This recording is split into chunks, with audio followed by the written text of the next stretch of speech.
한반도와 세계를 바라보는 날카로운 시선 김종대 부승찬의 조기 경보.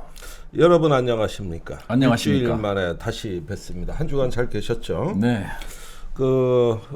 이스라엘 하마스 전쟁이 이제 본격적인 가자시티 전투로 진입하는 시기에 거의 맞춰서 우크라이나의 러시아군의 전방위적인 또 공세가 시작이 됐습니다. 이 두 전쟁이 연결돼 있다는 걸 말씀드리는 거예요. 그러니까 러시아 입장에서는 중동 사태가 지금 기회란 말이죠.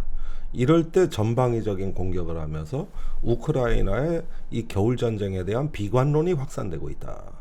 자, 여러분, 세계는 이렇게 따로따로 전쟁이 일어나는 게 아니에요.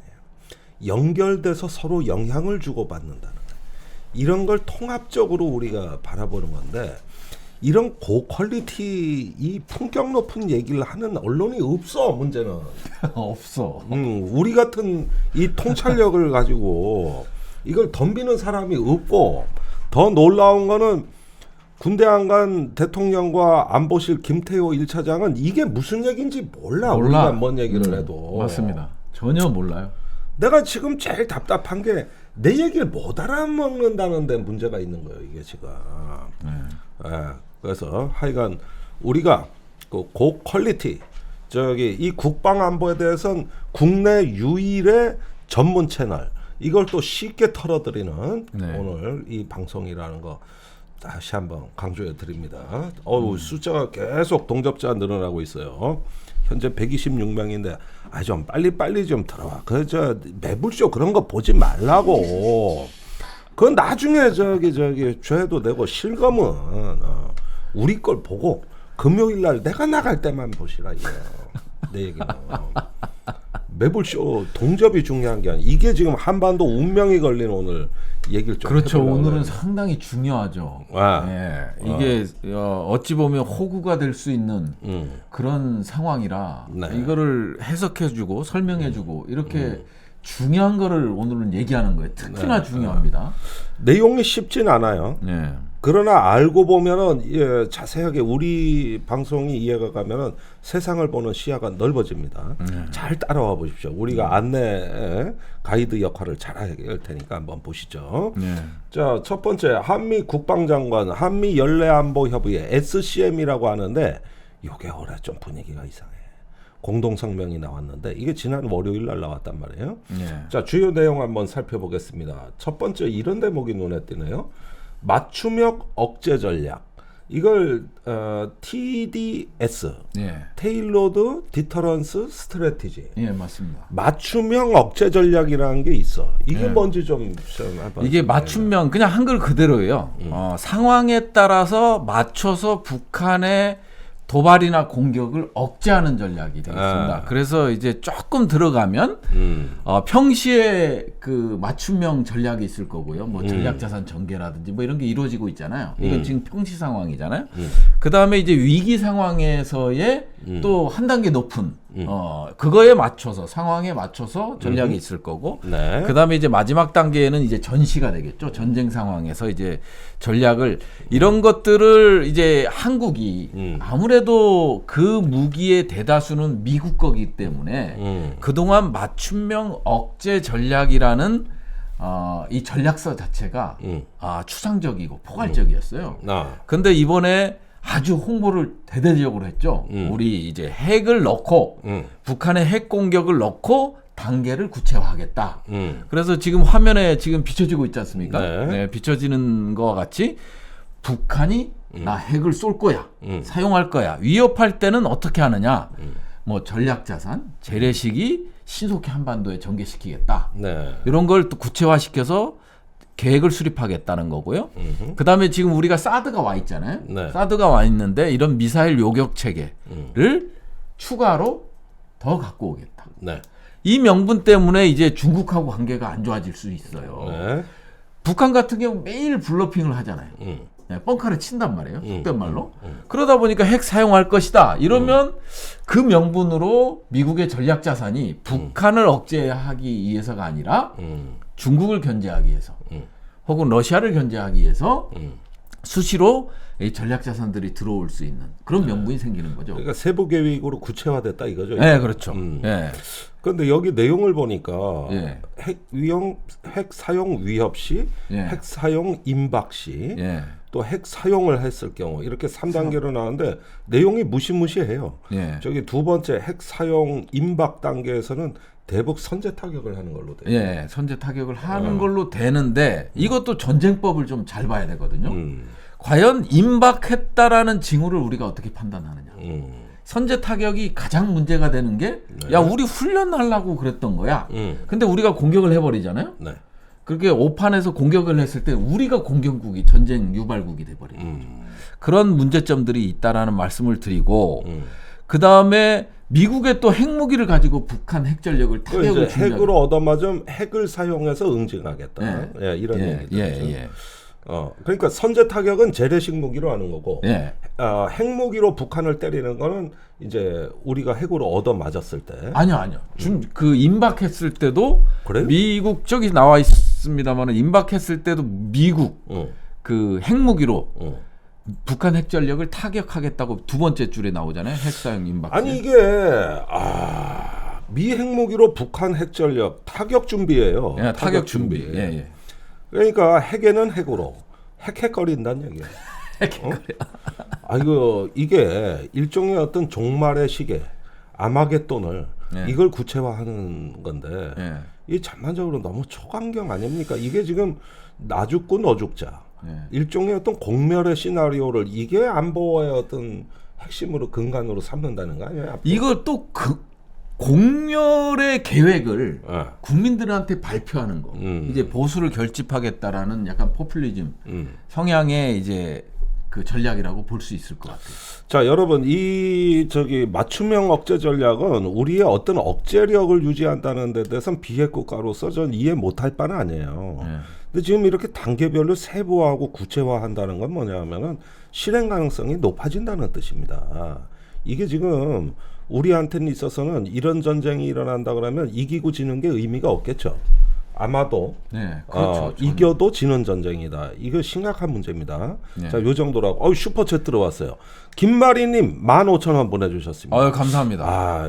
참 천사 아니야? 천사죠. 천사요 이런 분은. 어떻게 해야 돼? 우리가 너무 불쌍해 보이나 봐. 아 그래? 아이씨 얼굴 시커먼 이 두 사람이 얼굴도 시커멓고 약간 시골스럽게 생겼잖아요. 솔직히 얘기해서. 목소리 톤도 비슷하고. 그렇습니다. 이게 어디 서울 사람이 펴준 말이에요? 아니잖아요. 그러니까 젠디오님이 매불쇼 이현주 보지 말고 조기경보 김종대 보자. 그게 애국이다. 참 멋있잖아. 그럼요. 우리는 나라를 걱정하는 이런 방송이잖아요. 그래서 계속 이어가시죠. 김마리님 너무 감사드리고요. 그래서 우리가 영상 하나를 볼 거 아니에요. 한번 그 보세요. 미국의 그 뉴크 맵이라는 데서 용산 한가운데 핵이 떨어졌을 때 수소폭탄입니다. 떨어졌을 때 이제 두 가지예요. 하나는 이제 북한 핵이 한 발 떨어졌을 때 한 발 떨어져 하나는 이제 지상에 직격했을 때, 지상에 떨어졌을 때고 하나는 요즘 북한이 공중에서 폭발시키는 것들 있잖아요. 공중에서 터졌을 때 두 가지 시뮬레이션을 돌려놓은 거를 한번 영상을 한번 보겠습니다. 나오고 있어요? 저 붉은 선이 뭡니까? 이게 방사능이 이제 퍼지는 그 선이고요. 가장 안에 있는 게 이제 열점이에요. 열점. 그다음 중간이 몇 억도씩 올라가는 이제 온도를 나타내는 거예요. 열판에. 온도를 나타내는 거고 보시면 21만 363명이 즉사한다.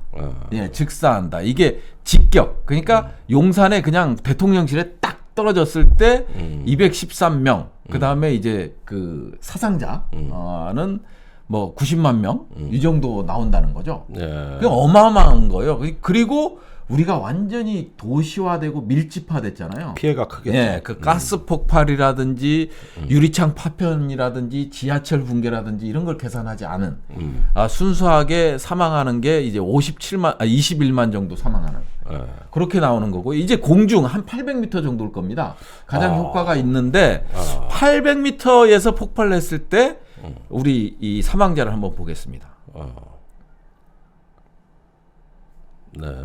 57만 명이 즉사를 합니다.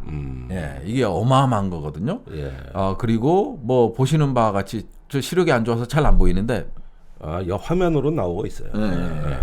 그렇게 해서 즉사가 57만 정도 즉사한다. 이렇게 지금 시뮬레이션을 돌린 거거든요. 네. 그러니까 이렇게 우리는 핵 전쟁을 하겠다고 지금 선포를 한 거잖아요. 네. 핵 대 핵이 싸우는 전쟁을 하겠다.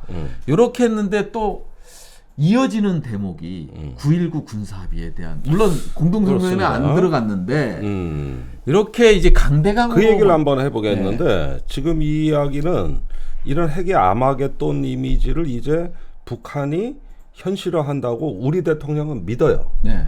반드시 전쟁 나면 북은 핵을 쏜다고 네. 믿어요. 네. 그럼 우리도 그렇게 응징해야 된다고 또 굳은 신념을 갖고 있어요. 네. 그러니까 북한에 핵이 있어도 어떻게 하면 그 핵을 못 쓰는 핵을 만들어서 네. 못 쓰게 해서 네. 억제를 하겠다는 것이 아니라 지금 이거는 그냥 대응 전략을 짜겠다는 겁니다. 그렇죠. 예. 신원 씨가 그 SCM에서 명확히 얘기했잖아요. 뭐 북한 핵 사용 시는 북한 여권 종말이다.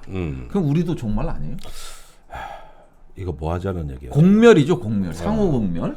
예, 이렇게 지금 적대하는 두 국가가, 그것도 인접해 있는 국가가 서로 상대방에 대한 확실한 종말을 이렇게 보여주고, 이게 브레이크가 안 걸리는 지금 남북 관계, 이거 지금 참 이거 이런 얘기하는 저도 마음이 편치가 않아요. 근데 이게 놀라운 거는 공동성명에는 안 들어갔어요. 공동성명에는 안 들어갔고 이제 신원식 장관이 오스틴한테 부탁을 한 거죠. 야, 뭐라 이거, 그랬습니까? 이거 중지 좀 해야 될 것 같다. 9.19 합의를. 네. 그러니까 지금 이렇게 핵전쟁 계획은 자꾸 나가면서, 아니 이번에 SCM 공동성명에서도 외교가 가장 중요하다고 해놓고 네. 막상 한 말이 뭐냐면 9.19 군사합의 무력화예요. 네. 이게 지금 그래가지고 미국이 어쨌다는 거예요. 우리가 이 얘기를 하니까 네. 무력화하겠다 그러니까 네. 미국의 어떤 입장이 나와요? 얘기는 잘 알아들었다. 지켜보면서 긴밀히 소통하자. 이게 뭐냐면요. 미국은 이제 국제 규범을 만든 국가잖아요. 근데 규범적 성격이 있는 제도도 그러니까 9.19 합의를 제도로 친다면 이 파워 못지않게 중요한 또 평화적인 파워를 갖고 있잖아요. 네. 그걸 입증한 게 우리가 늘 얘기하는 헬싱키. 그 동서 유럽 헬싱키 프로세스. 네, 프로세스. 훗날 동서냉전을 녹여버린 녹여버려. 평화의 군비 통제. 네. 규범. 이게 75년도에 38개국 정상이 만나서 그 이후로 이게 상당히 그 유럽 유럽의 안보에 네, 안보에 상당한 영향을 미쳤고 분쟁이 줄어들고 그게 냉전 종식으로 연결됐고 그게 이제 9.19도 그런 의미 있는 거거든요. 그러니까 역사적인 경험을 오스틴은 했기 때문에 야 군사력만 가지고 되는 게 아니다. 네. 한 축에서는 이런 제도, 평화 제도가 움직여줘야 서로 상대방의 어떤 힘을 억누를 수 있다 약속한 거기 때문에 뭐 이런 의미에서 9.19가 의미가 있다 보니 오스틴은 야 이거 한국에서 자꾸 뭐 무력화하겠다 그러는데 그냥 가타부타 말 없이 잘 들었어. 잘 이게 들었어. 다요. 그거요. 잘 들었어. 이게 잘 전부예요. 들었어. 네. 이 이야기는 다시 말해서 좀 그만 좀 해. 잘 들었어. 네. 그러니까 이거 충청도 말에 알겠습니다라고. 그러면 사람들이 대부분 동의한 걸로 알아. I agree로. 그게 아니라 당신 말을 알았다. I understand를 얘기하는 건데 헷갈리는데 미국이 얘기한 건 I understand. 네 말이 뭔 얘기인지 알았어. 그렇죠. 이게 답이야. 그러니까 동의 안 한다 이 뜻입니다. 뭐 말 길게 할 거 없어요. 그냥 멀쩡한 합의서를 왜 없애자고 지랄이요. 아니 없애는 순간 미국의 지도력, 그다음에 국제 규범을 이끌어오는 힘 이런 것들이 다 이제 균열이 일어나는 거죠. 네. 그러다 보니까 오스틴 입장에서는 이게 9.19 군사 합의가 어찌됐든 이전과 비교했을 때 상당히 남북 간의 우발적 충돌을 막는 데 있어서는 그 역할, 성과가 나타났잖아요. 그러다 보니까 이제 오스틴 입장에서도 당연히 그럴 수밖에 없죠. 답변이. 좋습니다. 이규정님 10,000원 슈퍼챗 보내주셨어요. 이거 뭐 저 뭐라 썼는데 두 분 정말 우리 안보에 뭐라고 써 있는데? 좋은 말이요. 안보에 너무나 중요한 얘기 심도 있게 다뤄주셔서 잘 듣고 있습니다. 파이팅입니다. 뭐 감사합니다. 당연한 말씀을 또 이래 해주셔 그래. 자, 그리고 네. 이번 SCM에서 좀 더 눈여겨볼 점 하나 더 좀 살펴보겠어요. 네. 공동성명 제14망입니다. 예. 이게 왜 중요한가 잘 보세요. 여기서 인도 태평양, 네. 대만과 남중국해를 언급하고 있어요. 아, 그럼요. 한미 간의 국방장관회의 하는데 이거 왜 나오는 거예요? 이게? 그러니까 이제 한미 안보 연례 회의는 한미 동맹 한반도 내에서의 안보를 얘기하는 거잖아요. 근데 이게 공식화가 된 최초의 사례죠. 영내까지 가겠다라는 거 아니에요. 네. 영내까지 국방 및 안보 협력을 지속적으로 증대해 나가겠다라고 명확히 표시돼 있잖아요. 영내는 네. 부대 안이 아니고 저 지역내를 줄여서 군에선 영내라 그래요. 민간인에선 잘 안 쓰는 단어야. 그래서 역내. 네. 동북아라는 동북아 지역 내로. 네. 그러니까 한미 동맹이 여태까지는 한반도 방위 동맹이었어요. 네. 북한의 침공에 대비한 동맹인데 네. 이게 거기에 국한되지 않고 초월해서 그렇죠. 주변 영역으로 확장된다 이 뜻이요. 네. 그게 인도 태평양 전략이에요. 그걸 이제 못을 박았어. 뭐 새삼스러운 것도 아니야. 뭐 이미 캠프 데이비드 8월에 다 합의했던 거고. 아니 근데 합의했는데 국방 분야에서 이렇게 구체화된 문구가 나오긴 처음이죠. 그렇죠. 네, 이런 문구가 나오긴 처음이니까 상당히 심각하다. 이 얘기인즉슨 뭐냐면 한국군도 이제 동맹이라는 그 제도 때문에 대만 문제가 터졌을 때 나갈 수 있다. 네, 또는 남중국해나. 남중국해나. 예. 이거를 명시적으로 못을 박았다. 예. 이게 상당히 위험한 거죠. 아니 그런데 장관들끼리 지들 맘대로 이래도 되는 겁니까? 우리가 동맹 정책이라는 거는 나토나 일본 사례를 보면은 다 의회 심사 받고 동맹 조약 있고 동맹 가이드라인 있고 이걸 매 정기적으로 2, 3년마다 수정하면 의회에 설명하고. 근데 여기는 국방장관 지들 엿장수 맘대로요. 우리가 저기 남중국해나 대만 해협이나 이런 데 가지고 연루의 위험을 증대하는 건 우리 지정학적 위험이 굉장히 높아진다는 뜻인데. 그렇죠. 중국이라는 상대가 있는데 이런 걸 공동성명에 삑삑 넣어요. 삑삑 넣은 거예요. 그러니까 이런 상황에서는 일단은 이제 한미 동맹도 한반도 방위 동맹이 아니에요. 한반도 방위는 한국군이 알아서 하고 그 미국이 지원해주는 확장 억제력 신세를 졌으니 그걸 가지고 이제 그 주변으로 동맹의 가치와 영역을 광역화한다. 그렇죠. 광역화한다. 이게 이 언필칭 주한미군의 이제 역할이 이제 한반도 방위를 초월해 버렸다. 이런 게 중요한 전략적 변화인데 이런 걸 언론에 안 써. 아 그러니까요. 이게 완전 최초로 이걸 담는다는 게 이게 상당히 문구화를 했잖아요. 그러면 이제 우리는 아마 이게 전략자산 전개 요청에 대한 기브앤테이크가 아닐까 하는 생각도 들어요. 이런 게 영내 안보 협력을 강화하겠다라는 게. 그렇습니다. 그러니까 여러분들 이 국군의 존재 이유와 그 지향점은 어쨌든지 간에 법에 의해서 이루어지는 겁니다. 이 대한민국 국군이 이런 해외 원정군으로 주변 사태 개입하라고 하는 것은 어떤 그 법의 영역을 초월해가지고 완전히 주권 밖에서 이루어지는 이런 어떤 그 성명이 반복되고 있다는 거예요. 이게 윤석열 정부가 이제 어떤 주권이 뭔지 국민들의 어떤 그 동의가 뭔지 이게 입법에 관한 어떤 사항을 완전히 초월한 이 국방이 성역이 돼버린 거예요. 성역이 이게. 자, 요 정도로 하고요. 이번에 또 눈에 띄는 게 그렇죠. 미국의 조기경보 위성의 정보를 우리가 공유하게 된다. 실시간 공유. 이거 묻지않게 우려먹더라고. 이게 저 미국의 그 DSP라고 하는데 이게 뭐냐면 정지궤도 위성을 말하는 거거든요. 그러니까 지구 고도에서 36,000km에 떠 있어. 요게 지구 자전 속도하고 같이 돌아. 그러니까 한 장소를 24시간 내내 볼 수 있는 위성이 되는 거죠. 아시다시피 이건 최고 고도의 위성이에요. 낮은 고도는 빨리 돈다고. 그러니까 하루에 몇 번 못 봐. 근데 고고도 이 36,000km에서 지구 상공을 관찰하는데 적외선 관찰을 하는 것이죠.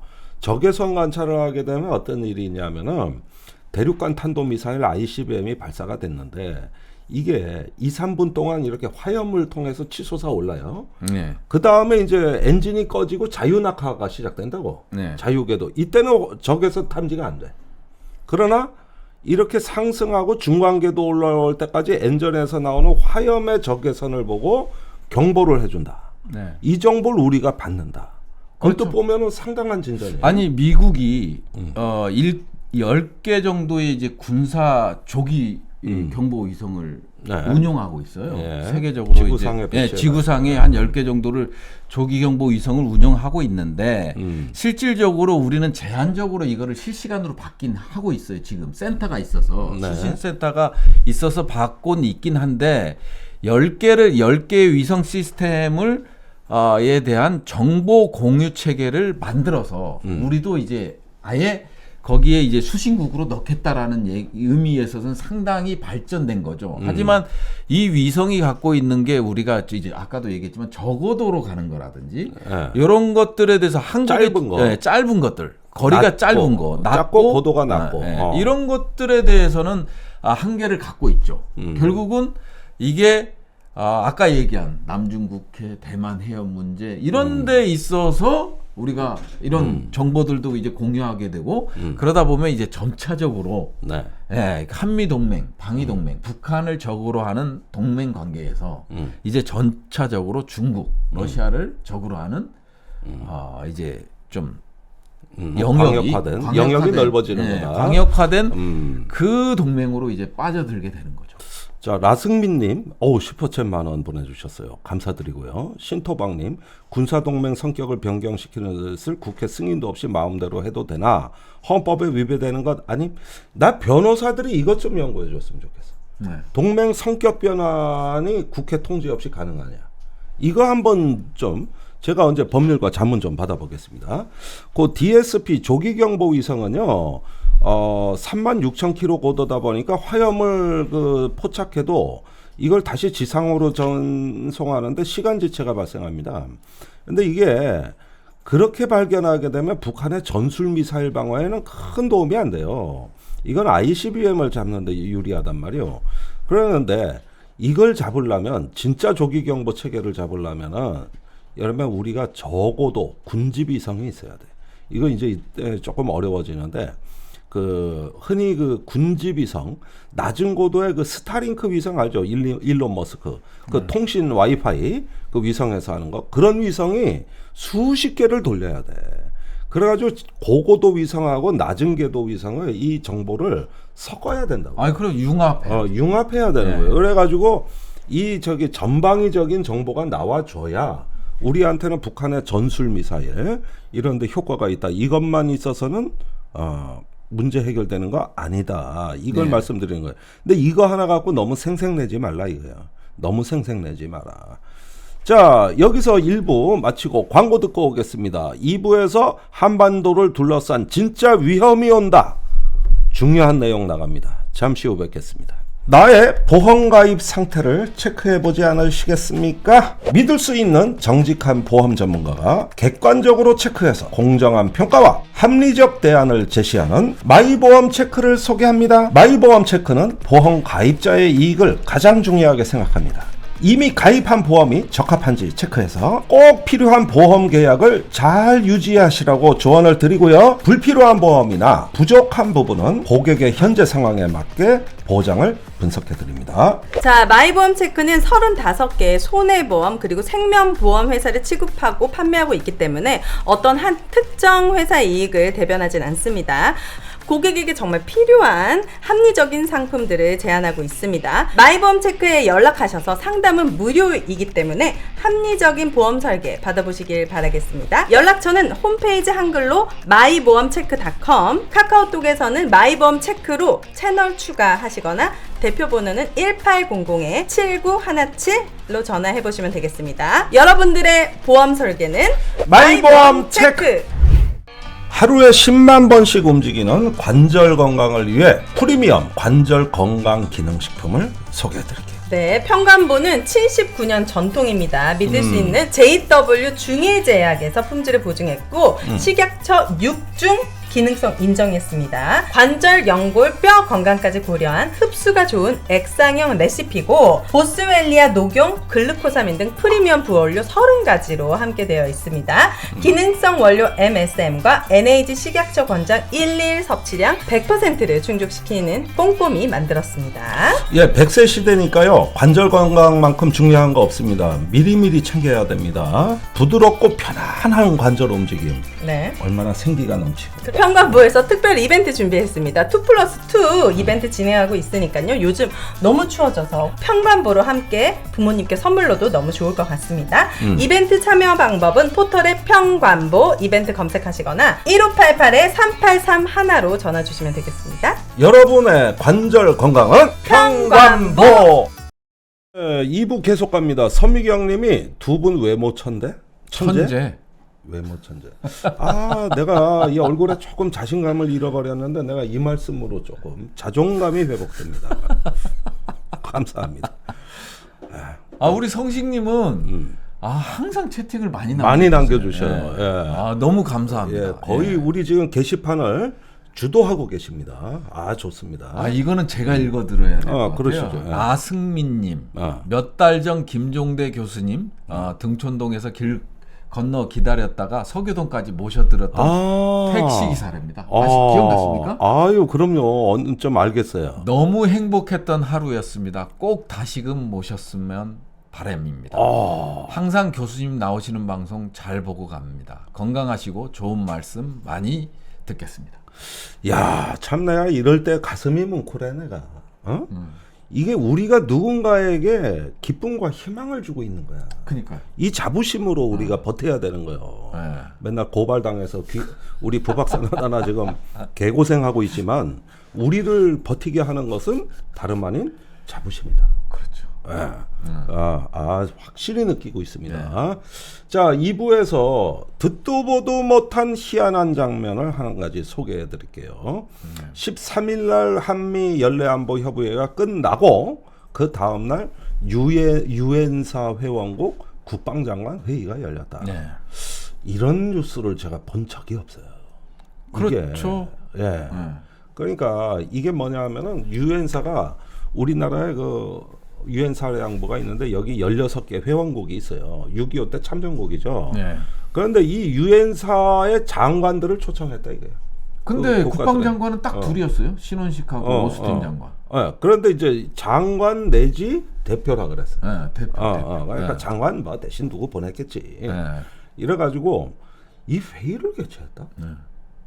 아니 유엔사는 그동안에 상징적 기구고 그 인원도 몇 명 안 되는 뭐 유명무실한 기구 아니었습니까? 아니 그렇죠. 뭐 이렇게 떡 벌어지게 하는 거야 이게? 이게 유엔사에 대해서 사람들이 잘 모르잖아요. 예, 유엔사에 대해서 사람들이 잘 모르기 때문에 간략하게 말씀드리면 우리가 이제 6.25 전쟁이 터지고 나서 7월 7일 날 유엔 안보리 결의안을 통해서 통합군 사령부가 만들어지고 이 사령부가 이제 그 6.25 전쟁을 이제 작전 지휘하게 돼 있었잖아요. 예. 그렇게 해서 유엔 안보리 결의에 따라서 만들어졌어요, 유엔사가. 그렇지. 그 전쟁을 치렀잖아. 네, 전쟁을 치렀죠. 그리고 이제 이승만 대통령이 우리 군은 능력 안 되니 작전 지휘권을 메가다 유엔군 사령관님 제발 가져가 주십시오. 하고 이제 편지를 써서 넘어갔죠. 우리가 그때부터 50년 7월부터 이제 작전 지휘권이 넘어간 거잖아요. 네. 그리고 이제 유엔사가 쭉 그 정전 협정에 따라서 쭉 관리를 해왔죠. 작전 통제권을. 네. 그러다가 1978년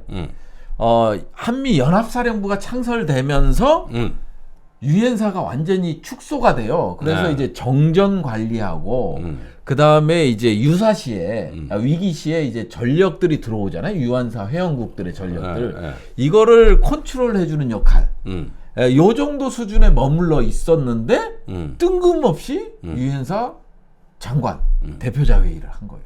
그러니까 그때 1978년 당시가 유엔 총회에서 공산권하고 서방에서 두 개의 결의안이 올라왔어요. 한국의 유엔사 해체 결의안이에요.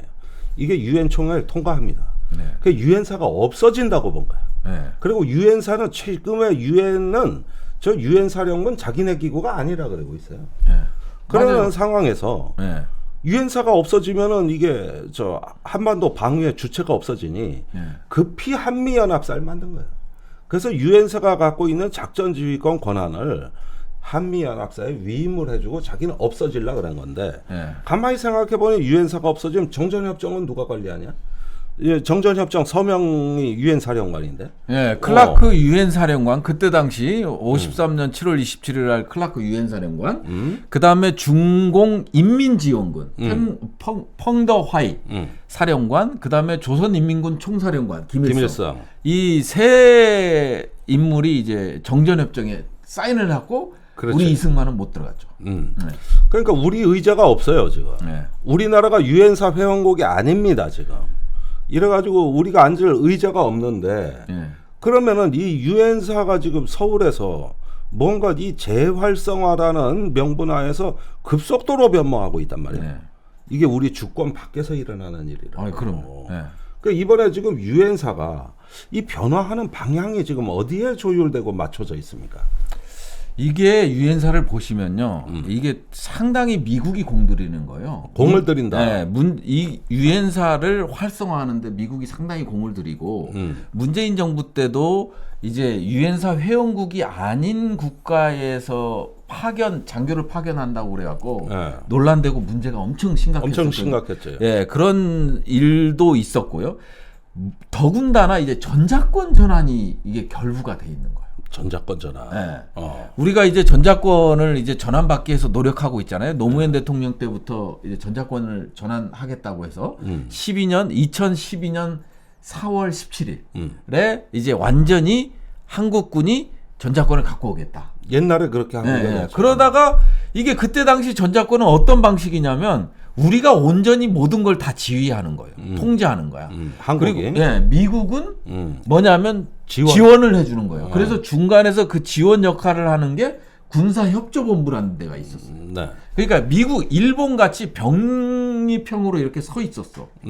근데 그렇게 하고 이명박도 뭘 모르니까 그냥 노무현 대통령 정부의 구상을 이어받아서 받아들이겠다. 시기만 좀 뒤로 연기를 했죠. 네. 12년에서 15년으로. 네. 그러다가 이제 북한이 핵무기를 고도하고 하니까 이 박근혜 정부가 들어오면서 뜨거 이런 거야. 그러다 보니까 다시 이 병립형인 전자권 전환을 일체형으로 만들어 본 거예요. 연합형으로 다시. 예, 그래서 위만 바꾸자. 지금은 연합사령관이 있는데 이거를 미군이 하고 있는데 한국군 사령관으로 연합사령관을 바꾸자. 그것만 바꾸자. 예, 이게 미래사잖아요. 미래연합사. 예, 미래연합사가 이제 문재인 정부까지 이어지는 건데 아니 미래연합사로 가다 보니 어떤 일이 생겨요? 아니 그러면 미군 항모전단부터 시작을 해서 이 최첨단 전력 그 다음에 중원 전력, 그 유엔사, 16개국, 14개국이 지금은요. 네. 14개국의 이제 전투병들이 들어오는데 이걸 한국군 사성장군이 지휘를 하는 거야. 그렇게 되면 내가 아프지. 아니 미국이 그런 적이 없었거든요. 아. 우리 전력을 그 막강한 전력을 한국군 사령관이 지휘를 하는 거예요. 알지도 못하는 이런 전력 알지도 못하는. 그러면 뭐냐? 미국 입장에서는 유엔사가 뭔가 역할을 해야겠다. 그래서 다시 옛날이요. 유엔사의 기능을 과거만큼 부활시키자. 근데 여기 또 중요한 포인트가 있잖아요. 예. 한국하고 일본이 유엔사 회원국으로 정식 멤버로 들어올 가능성이 있고 이번 장관 회담에서 한국은 들어가겠다고 신청을 했죠. 예. 아니, 우리도 끼워달라. 이거. 네. 한국 같은 경우는 뭐냐면 한국은 당사자잖아요. 네. 당사국이잖아. 그럼 접수국이야. 전력 제공을 받는 국가예요. 네. 그럼 유엔사 회원국이 될 수 없어. 네? 네. 그러다 보니까 연락단만 파견하는 거예요. 유엔에다가. 그 연락단 아무 권한이 없어. 아무 권한이 없는 거예요. 그 여기 끼워달라. 그럼 여기 끼워주면 어떻게 되겠어요? 유엔사가 이제 어디 들어갈 때마다 다 가게 되는 거야. 뭐 중국부터 할 거 없이 모든 여기 있는 회원국들이 어디에 참전한 다음에 다 끌려다니는 거예요. 작전 통제를 받아야 되니까. 예, 여러분들 유엔사가 악명이 높았던 건 문재인 정부 때 뭔 남북 교류 좀 하려 그러면 유엔사가 막아 쓰는 거야. 네. 그 저기 독일 차관이 와가지고 DMZ 둘러보기로 했다고. 그거 불어. 네. 뭔 신청만 하면 불어야. 네. 맞습니다. 그래서 통일부의 김현철 장관이 유엔사를 갖고 이를 부득부득 깔면서 이거 위헌 청구 좀 할 수 없나? 쟤들의 월권과 저 이런 것들 좀 할 수 없나? 아니 상전 노릇을 그때 해버리니까 유엔사가 그래서 남북 교류 이런 거 다 일일이 간섭하고 통제하고 그런 거 하면 또 우리 한국군에 대해서도 정전협정 위반을 조사한다고. 네, 맞아요. 조사합니다. 그러니까 지금 최상위 기관이 유엔사가 돼가고 있는 거예요 지금. 옛날에는 존재도 희미하다가 요즘 존재감이 넓어지니까 이게 새로 시어머니가 생기는 건데 이게 우리 헌법 밖에 있어요 지금.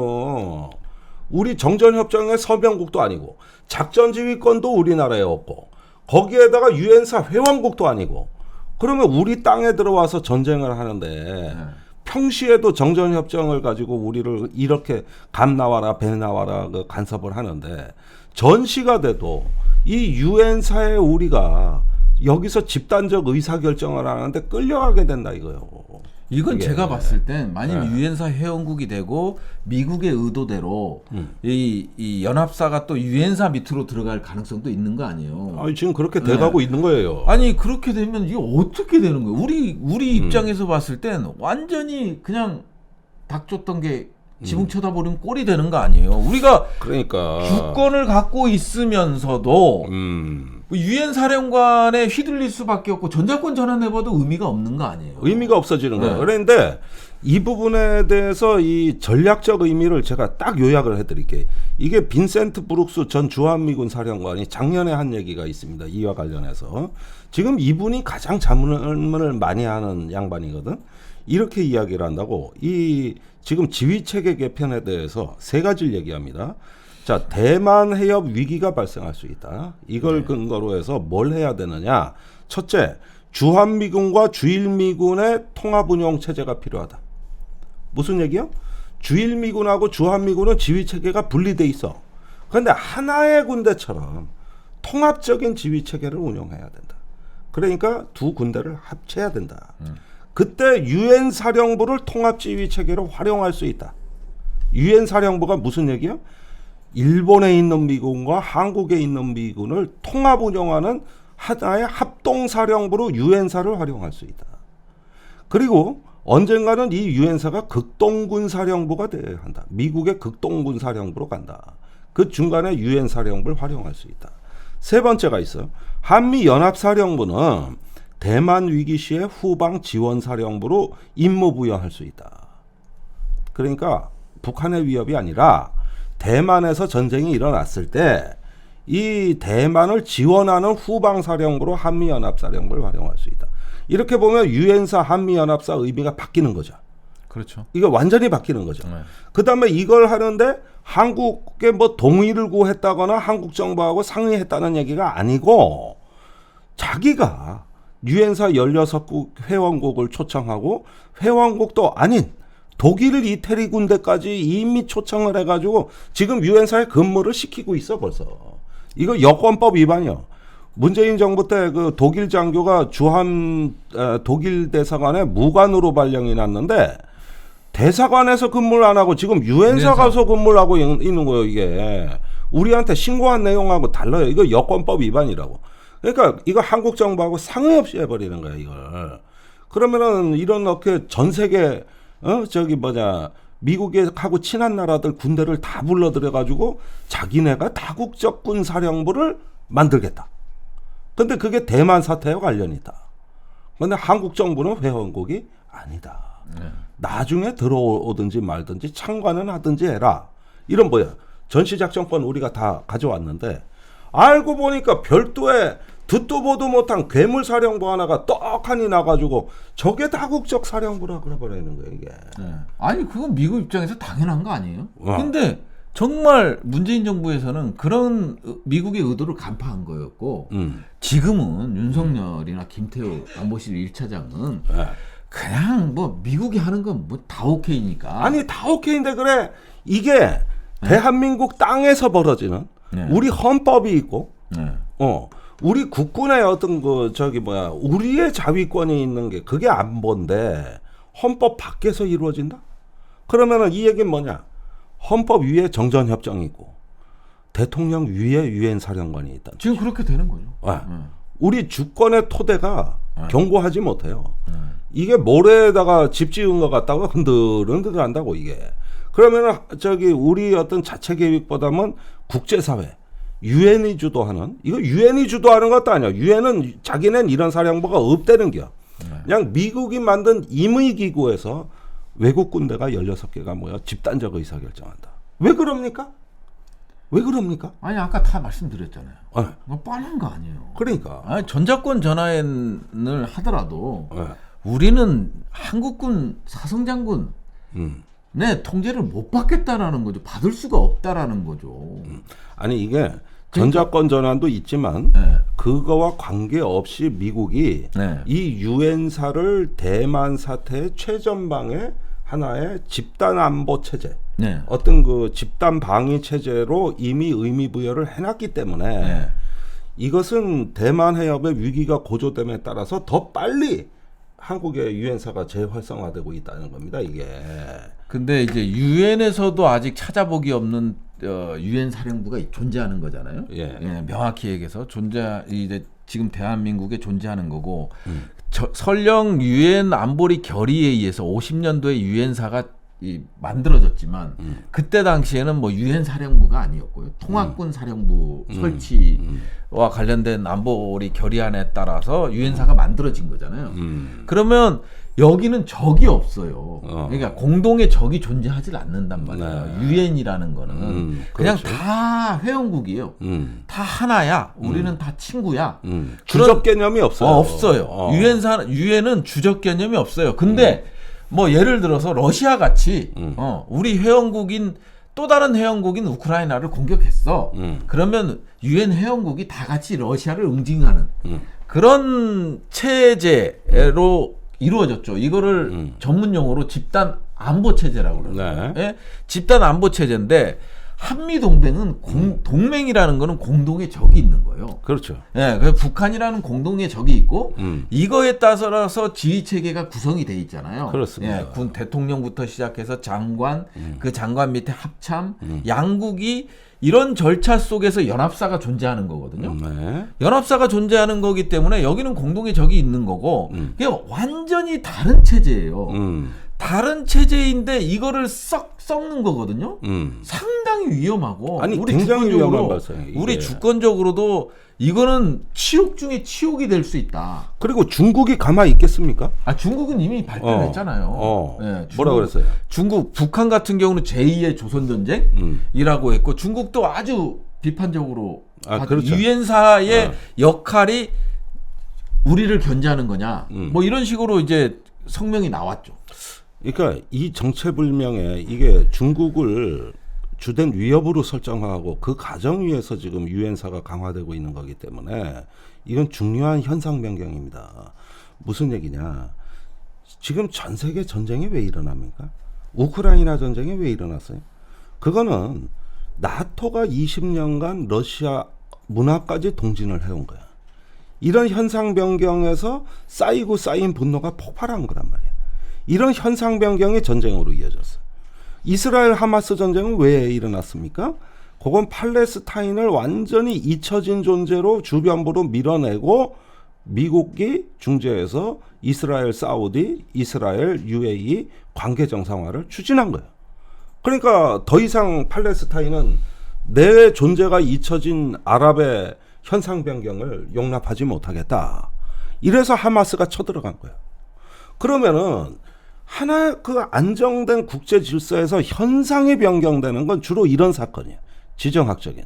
그런데 지금 유엔사는 중국을 주된 위협으로 해서 중국 코앞에서 한미일뿐만 아니라 유럽 국가들까지 끌어들여 가지고 하나의 합동사령부를 만드는 거예요. 국제안보기구를 만드는 거란 말이에요. 이게 나토 동진하고 똑같은 거야. 나토가 동진하는 거하고 중요한 현상 변경이에요. 그런데 중요한 현상 변경이 우리 땅에서 일어나는데 정작 놀라운 거는 한국 국민이나 정부의 동의를 받지 않았다. 그냥 윤석열 대통령 무장 해제했다. 니들 하고 싶은 대로 해라. 그러면은 이게 대만 해협의 긴장이 한반도로 전이되는 지정학적 맥락이 형성이 돼 가는데 우리 주권이 없다? 이게 정상국가냐고. 아니 이게 러시아 우크라이나 전쟁만 하더라도 결국은 나토의 동진 정책이 1차적인 변수가 된 거잖아요. 그러니까 거기에 안보 위협을 느낀 러시아가 우크라이나를 친 거잖아요. 1차적으로. 이 나토 동진 정책이 상당히 큰 역할을 한 것처럼 이번도 마찬가지거든요. 그러니까. 결국은 미국은 역의 국가잖아요. 뭐 멀리 떨어져 있는 국가이기 때문에. 근데 중국은 견제해야 되겠고 그러다 보니까 일본하고 한국은 으르렁거리고. 근데 이제 유엔사라는 그 틀 내에 일본을 끌어들이려고 한 게 2018년에 이제 전략 지침이 나와요. 유엔사 이제 이 전략 지침이 나오면서 일본도 참여할 수 있는 길을 열어줬단 말이에요. 일본도 참여할 수 있는 유엔사에 참여할 수 있는 길을 열어줬어요.